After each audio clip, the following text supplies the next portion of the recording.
ओम शांति। आइए सुनते हैं प्यारे बाप दादा की 20 जनवरी 2023 की साकार मुरली। मीठे बच्चे, तुम पीस स्थापन करने के निमित्त हो, इसलिए बहुत बहुत पीस में रहना है। बुद्धि में रहे कि हम बाप के एडाप्टेड बच्चे आपस में भाई बहन हैं। प्रश्न है, पूरा सरेंडर किसे कहेंगे? उनकी निशानी क्या होगी? उत्तर, पूरा सरेंडर वह है जिनकी बुद्धि में रहता कि हम ईश्वरीय माँ बाप से पलते हैं। बाबा, यह सब कुछ आपका है, आप हमारी पालना करते हो।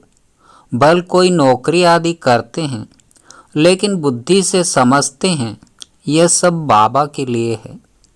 बाप को मदद करते रहते, उससे इतने बड़े यज्ञ की कारोबार चलती, सबकी पालना होती। ऐसे बच्चे भी अर्पण बुद्धि हुए। साथ साथ पद ऊंचा पाने के लिए पढ़ना और पढ़ाना भी है। शरीर निर्वाह अर्थ कर्म करते हुए बेहद के माता पिता को श्वासों श्वास याद करना है। गीत ओम नमो शिवाय, ओम शांति। यह गीत तो है गायन, वास्तव में महिमा सारी है ही ऊंचे ते ऊंचे परमात्मा की, जिसको बच्चे जानते हैं और बच्चों द्वारा सारी दुनिया भी जानती है कि माता पिता हमारा वही है। अब तुम माता पिता के साथ कुटुंब में बैठे हो। श्री कृष्ण को तो माता पिता कह नहीं सकते, भल उनके साथ राधे भी हो तो भी उनको माता पिता नहीं कहेंगे, क्योंकि वह तो प्रिंस प्रिंसेस हैं। शास्त्रों में यह भूल है। अब यह बेहद का बाप तुमको सभी शास्त्रों का सार बताते हैं। भल इस समय सिर्फ तुम बच्चे सम्मुख बैठे हो। कोई बच्चे भल दूर हैं, परंतु वह भी सुन रहे हैं। वे जानते हैं कि माता पिता हमको सृष्टि के आदि मध्य अंत का राज समझा रहे हैं और सदा सुखी बनाने का रास्ता व युक्ति बता रहे हैं। यह हूबहू जैसा घर है। थोड़े बच्चे यहाँ हैं, बहुत तो बाहर हैं। यह है ब्रह्मा मुख वंशावली, नई रचना है। वह हो गई पुरानी रचना। बच्चे जानते हैं कि बाबा हमको सदा सुखी बनाने आए हैं। लौकिक माँ बाप भी बच्चे को बड़ा कर स्कूल में ले जाते हैं। या बेहद का बाप हमको पढ़ा भी रहे हैं, हमारी पालना भी कर रहे हैं। तुम बच्चों को अब एक के बिगर दूसरा कोई रहा ही नहीं है। माँ बाप भी समझाते हैं, ये हमारे बच्चे हैं। लौकिक कुटुंब होगा तो 10-15 बच्चे होंगे, 2-3 शादी की होगी। यहाँ तो ये सब बाबा के बच्चे बैठे हैं।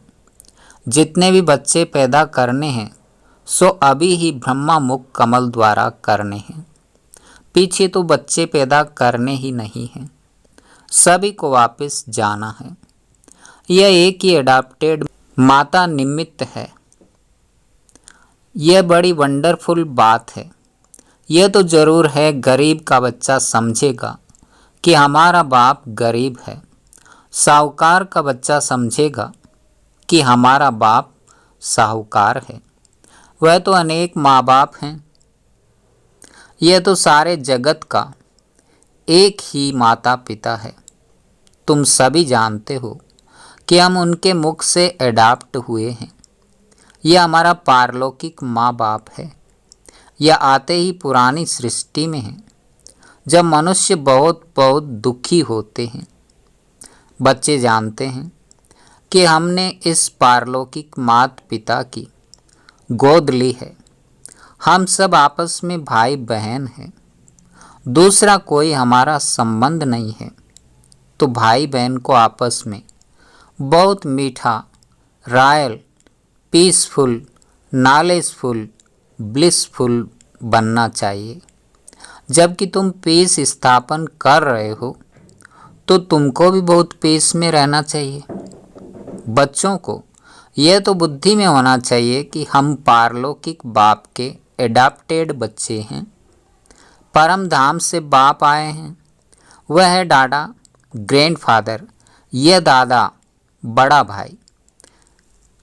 जो पूरा सरेंडर हैं वो समझेंगे हम ईश्वरीय माँ बाप से पलते हैं। बाबा, ये सब कुछ आपका है, आप हमारी पालना करते हो। जो बच्चे अर्पण होते हैं उनसे सभी की पालना हो जाती है। भल कोई नौकरी करते हैं तो भी समझते हैं यह सब कुछ बाबा के लिए है, तो बाबा को भी मदद करते रहते हैं, नहीं तो यज्ञ की कारोबार कैसे चले। राजा रानी को भी मात पिता कहते हैं, परंतु वह फिर भी जिस्मानी मात पिता हुए। राजमाता भी कहते हैं तो राजपिता भी कहते हैं। यह फिर है बेहद के। बच्चे जानते हैं कि हम मात पिता के साथ बैठे हैं। यह भी बच्चे जानते हैं कि हम जितना पढ़ेंगे और पढ़ाएंगे उतना ऊंच पद पाएंगे। साथ साथ शरीर निर्वाह अर्थ कर्म भी करना है। ये दादा भी बुजुर्ग है। शिव बाबा को कभी बूढ़ा व जवान नहीं कहेंगे, वह है ही निराकार। यह भी तुम जानते हो कि हम आत्माओं को निराकार बाप ने एडाप्ट किया है और फिर साकार में है। यह ब्रह्मा अहम आत्मा कहती है हमने बाप को अपना बनाया है। फिर नीचे आओ तो कहेंगे हम भाई बहनों ने ब्रह्मा को अपना बनाया है। शिव बाबा कहते हैं तुम ब्रह्मा मुख द्वारा हमारे ब्रह्मा मुख वंशावली बने हो। ब्रह्मा भी कहते हैं तुम हमारे बच्चे बने हो। तुम ब्राह्मणों की बुद्धि में श्वासों श्वास यही चलेगा कि हमारा बाप है, वह हमारा दादा है। बाप से जास्ती दादे को याद करते हैं। वह मनुष्य तो बाप से झगड़ा आदि करके भी दादे से प्रॉपर्टी लेते हैं। तुमको भी कोशिश करके बाप से भी जास्ती दादे से वर्षा लेना है। बाबा जब पूछते हैं तो सभी कहते हैं हम नारायण को वरेंगे। कोई कोई नए आते हैं, पवित्र नहीं रह सकते तो वह हाथ नहीं उठा सकते, कह देते माया बड़ी प्रबल है। वह तो कह भी नहीं सकते कि हम श्री नारायण को व लक्ष्मी को वरेंगे। देखो जब बाबा सम्मुख सुनाते हैं तो कितना खुशी का पारा चढ़ता है। बुद्धि को रिफ्रेश किया जाता है तो नशा चढ़ता है। फिर किसी किसी को वह नशा स्थायी रहता है, किसी किसी में कम हो जाता है। बेहद के बाप को याद करना है, 84 जन्मों को याद करना है और चक्रवर्ती राजाई को भी याद करना है। जो मानने वाले नहीं होंगे उनको याद नहीं रहेगी। बाप दादा समझ जाते हैं कि बाबा बाबा कहते तो हैं परंतु सच सच याद करते नहीं हैं और न लक्ष्मी नारायण को वरने लायक है। चलन ही ऐसी है। अंतर्यामी बाप हर एक की बुद्धि को समझते हैं। यहाँ शास्त्रों की तो कोई बात ही नहीं। बाप ने आकर राजयोग सिखाया है जिसका नाम गीता रखा है। बाकी तो छोटे मोटे धर्मों वाले सब अपना अपना शास्त्र बना लेते हैं, फिर वह पढ़ते रहते हैं। बाबा शास्त्र नहीं पढ़े हैं। कहते हैं बच्चे मैं तुमको स्वर्ग की राह बताने आया हूँ। तुम जैसे अशरीरी आए थे वैसे ही तुमको जाना है। देह सहित सब इन दुखों के कर्म बंधन को छोड़ देना है, क्योंकि देह भी दुख देती है। बीमारी होगी तो क्लास में आ नहीं सकेंगे, तो यह भी देह का बंधन हो गया। इसमें बुद्धि बड़ी सालिम चाहिए। पहले तो निश्चय चाहिए कि बरोबर बाबा स्वर्ग रचता है। अभी तो है नर्क। जब कोई मरता है तो कहते हैं स्वर्ग गया, तो जरूर नर्क में था ना, परंतु यह तुम अभी समझते हो। क्योंकि तुम्हारी बुद्धि में स्वर्ग है। बाबा रोज नए नए तरीके से समझाते हैं तो तुम्हारी बुद्धि में अच्छी रीति बैठे। हमारा बेहद का माता पिता है तो पहले बुद्धि एकदम ऊपर चली जाएगी, फिर कहेंगे इस समय बाबा आबू में हैं। जैसे यात्रा पर जाते हैं तो बद्रीनाथ का मंदिर ऊपर रहता है, पंडे ले जाते हैं। बद्रीनाथ खुद तो ले चलने लिए नहीं आता है, मनुष्य पंडा बनते हैं। यहाँ शिव बाबा खुद आते हैं परम धाम से, कहते हैं हे आत्माएं, तुमको ये शरीर छोड़ विष्णुपुरी चलना है। जहाँ जाना है वहाँ निशाना जरूर याद रहेगा। वह बद्रीनाथ चैतन्य में आकर बच्चों को साथ ले जाए, ऐसे तो हो नहीं सकता। वह तो यहाँ का रहवासी है। यह परम पिता परमात्मा कहते हैं मैं परम धाम का रहवासी हूँ, तुमको लेने लिए आया हूँ। श्री कृष्ण तो ऐसे कह न सके। रुद्र शिव बाबा कहते हैं यह रुद्र यज्ञ रचा हुआ है। गीता में भी रुद्र की बात लिखी हुई है। वह रूहानी बाप कहते हैं मुझे याद करो। बाप ऐसी युक्ति से यात्रा सिखाते हैं जो जब विनाश हो तो तुम आत्मा शरीर छोड़ सीधा बाप के पास चले जाएंगे। फिर तो शुद्ध आत्मा को शुद्ध शरीर चाहिए, सो तब होगा जब नई सृष्टि हो।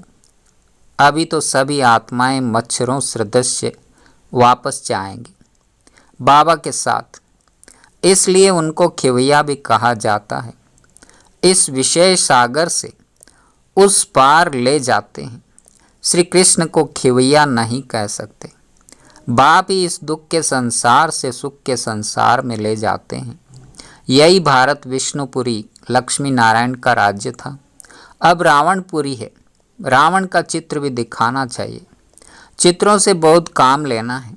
जैसे हमारी आत्मा है वैसे बाबा की आत्मा है। सिर्फ हम पहले अज्ञानी थे, वह ज्ञान का सागर है। अज्ञानी उसको कहा जाता है जो रचता और रचना को नहीं जानते हैं। रचता द्वारा जो रचता और रचना को जानते हैं उनको ज्ञानी कहा जाता है। ये ज्ञान तुमको यहाँ मिलता है, सतयुग में नहीं मिलता। वो लोग कहते हैं परमात्मा विश्व का मालिक है।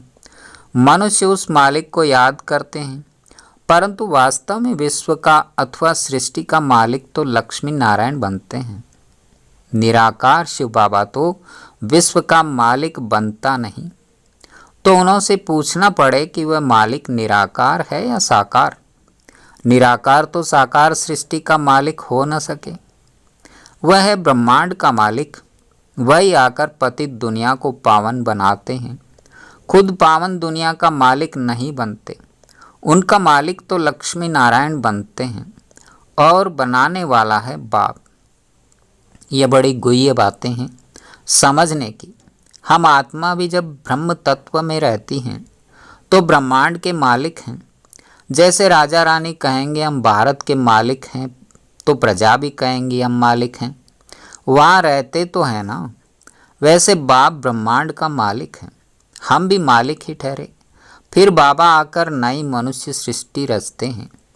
कहते हैं मुझे इस पर राज्य नहीं करना है, मैं मनुष्य नहीं बनता हूँ, मैं तो ये शरीर भी लोन लेता हूँ। तुमको सृष्टि का मालिक बनाने राजयोग सिखाता हूँ। तुम जितना पुरुषार्थ करेंगे उतना पद ऊंचा पाएंगे, इसमें कमी मत करो। टीचर तो सभी को पढ़ाते हैं। अगर इम्तिहान में बहुत पास होते हैं तो टीचर का भी शो होता है, फिर उनको गवर्नमेंट से लिफ्ट मिलती है। यह भी ऐसे है, जितना अच्छा पढ़ेंगे उतना अच्छा पद मिलेगा। माँ बाप भी खुश होंगे। इम्तिहान में पास होते हैं तो मिठाई बांटते हैं। यहाँ तो तुम रोज़ मिठाई बांटते हो। फिर जब इम्तिहान में पास हो जाते हो तो सोने के फूलों की वर्षा होती है। तुम्हारे ऊपर कोई आकाश से फूल नहीं गिरेंगे, परंतु तुम एकदम सोने के महलों के मालिक बन जाते हो। यह तो कोई की महिमा करने के लिए सोने के फूल बनाकर उन पर डालते हैं। जैसे दरभंगा का राजा बहुत साहूकार था, उनका बच्चा विलायत गया तो पार्टी दी, बहुत पैसा खर्च किया उसने सोने के फूल बनाकर वर्षा की। उस पर बहुत खर्चा हो गया, बहुत नाम हुआ था। कहते थे देखो भारतवासी कैसे पैसे उड़ाते हैं। तुम तो खुद ही सोने के महलों में जाकर बैठेंगे तो तुमको कितना नशा रहना चाहिए। बाप कहते हैं सिर्फ मेरे को और चक्र को याद करो तो तुम्हारा बेड़ा पार हो जाएगा। कितना सहज है। तुम बच्चे हो चैतन्य परवाने, बाबा है चैतन्य क्षमा। तुम कहते हो अभी हमारा राज्य स्थापन होना है। अब सच्चा बाबा आया हुआ है भक्ति का फल देने। बाबा ने खुद बतलाया है मैं कैसे आकर नए ब्राह्मणों की सृष्टि रचता हूँ। मुझे ज़रूर आना पड़े। तुम बच्चे जानते हो हम ब्रह्मा कुमार और कुमारियाँ हैं, शिव बाबा के पौत्रे हैं। यह फैमिली है वंडरफुल। कैसे देवी देवता धर्म का कलम लग रहा है, झाड़ में क्लियर है। नीचे तुम बैठे हो। तुम बच्चे कितने सौभाग्यशाली हो। मोस्ट बिलवेड बाप बैठ समझाते हैं कि मैं आया हूँ तुम बच्चों को रावण की जंजीरों से छुड़ाने। रावण ने तुमको रोगी बना दिया है। अब बाप कहते हैं मुझे याद करो, अर्थात शिव बाबा को याद करो, इससे तुम्हारी ज्योति जगेगी। फिर तुम उड़ने लायक बन जाएंगे। माया ने सबके पंख तोड़ डाले हैं। अच्छा, मीठे मीठे सिकी लदे बच्चों प्रति माता पिता बाप दादा का याद प्यार और गुड मॉर्निंग। रूहानी बाप की रूहानी बच्चों को नमस्ते। हम रूहानी बच्चों की रूहानी बाप दादा को याद प्यार और नमस्ते। Good morning. धारणा के लिए मुख्य सार। नंबर 1, बुद्धि को सालिम बनाने के लिए देह में रहते देह के बंधन से न्यारा रहना है। अशरीरी बनने का अभ्यास करना है। बीमारी आदि के समय भी बाप की याद में रहना है। नंबर 2, पारलौकिक माता पिता के बच्चे बने हैं, इसलिए बहुत बहुत मीठा, रॉयल, पीसफुल, नॉलेजफुल और ब्लिसफुल रहना है। पीस में रह पीस स्थापन करनी है। वरदान, रूहानियत के साथ रमणीकता में आने वाले मर्यादा पुरुषोत्तम भव। कई बच्चे हंसी मजाक बहुत करते हैं और उसे ही रमणीकता समझते हैं। वैसे रमणीकता का गुण अच्छा माना जाता है, लेकिन व्यक्ति, समय, संगठन, स्थान, वायुमंडल के प्रमाण रमणीकता अच्छी लगती है। यदि इन सब बातों में से एक बात भी ठीक नहीं तो रमणीकता भी व्यर्थ की लाइन में गिनी जाएगी और सर्टिफिकेट मिलेगा कि यह हंसाते बहुत अच्छा हैं लेकिन बोलते बहुत हैं। इसलिए हंसी मजाक अच्छा वह है जिसमें रूहानियत हो और उस आत्मा का फायदा हो। सीमा के अंदर बोल हो तब कहेंगे मर्यादा पुरुषोत्तम। स्लोगन, सदा स्वस्थ रहना है तो आत्मिक शक्ति को बढ़ाओ। सदा स्वस्थ रहना है तो आत्मिक शक्ति को बढ़ाओ। ओम शांति।